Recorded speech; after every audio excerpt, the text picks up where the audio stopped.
The first night, Ethan slept in the hospital chair. He treated it like temporary discomfort. By the 11th, his body had started arranging itself around the pain. His lower back locked whenever he stood too quickly. His neck clicked when he turned toward the monitor beside his father's bed. He had learned which vending machine swallowed dollar bills and which nurse preferred silence during the 3 a.m. medication rounds. The nurses stopped asking if he was staying overnight. They already knew.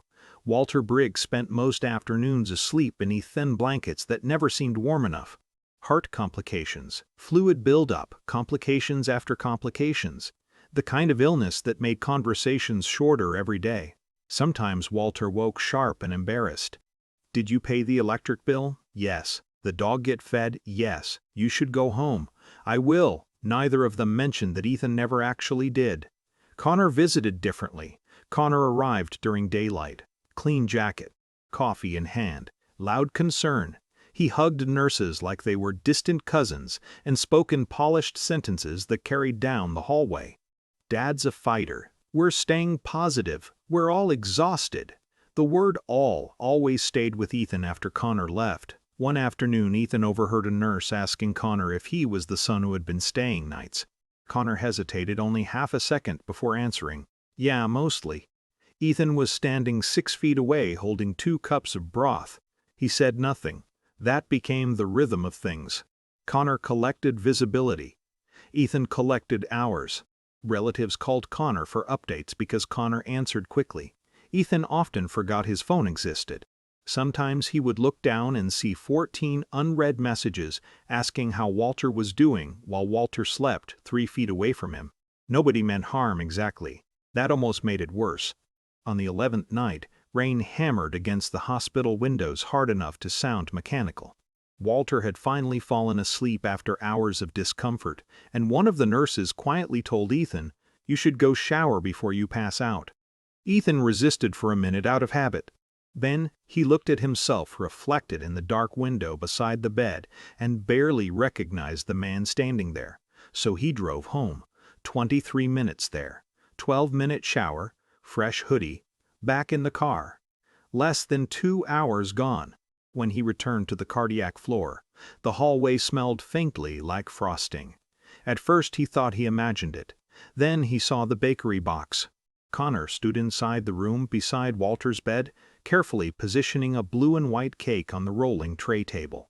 A nurse lingered near the doorway with the uncomfortable expression people wear when they sense family tension, but don't yet understand it. The words on the cake were impossible to miss. GEEC, to will soon, from the good soon. Connor noticed Ethan first. "Oh good, you're back," he said brightly, like they were hosting something together. "Dad's actually awake." Walter was awake. More awake than Ethan had seen him all week. His eyes moved slowly from the cake to Connor, then to Ethan standing in the doorway holding a plastic bag with clean clothes sticking out of it. Nobody spoke. Rain ticked softly against the windows. Connor gave a small laugh. "I thought maybe we could lighten the mood around here." Ethan looked at the cake again because his brain refused to process that a real adult human being had ordered it intentionally. Connor kept talking. "The bakery almost messed up the wording, but I told them it had to stay exact." The nurse glanced downward. Walter kept staring. Ethan suddenly became aware of everything visible in the room. His backpack on the floor, the wrinkled blanket on the chair, pages of insurance notes covered in his handwriting, empty coffee cups stacked beside medication schedules. Connor followed Walter's gaze and seemed to realize, too late, that the room itself had become evidence. Walter inhaled carefully through the oxygen tubing. Then he looked toward the nurse. "Could you hand me that folder?" His voice was weak enough that she leaned closer. "The blue one." The nurse retrieved a packet from the cabinet drawer beside the bed. Connor smiled slightly, assuming familiarity with the moment. "Is this the insurance paperwork?" Walter ignored him. He looked directly at the nurse. "I want Ethan listed as my medical proxy." Silence. The nurse blinked once and shifted into professional focus immediately. "Okay. And emergency contact," Walter added. "Primary." Connor's smile loosened at the edges. "Dad, we don't have to do legal stuff right now." Walter cut him off without raising his voice. "You brought dessert," he said. Benny looked at Ethan. He brought time.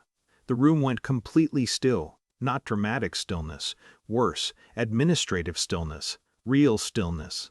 The nurse turned toward Ethan automatically after that, asking practical questions in a calm, clinical tone. Date of birth, contact information, signature placement. And just like that, control shifted. Connor stopped being the center of the room because the room no longer required performance. It required responsibility.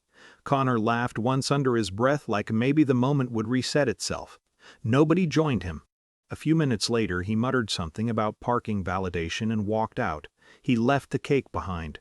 Hours later, after visiting hours ended and the floor dimmed into nighttime quiet, Ethan sat beside the untouched cake with a plastic fork in his hand.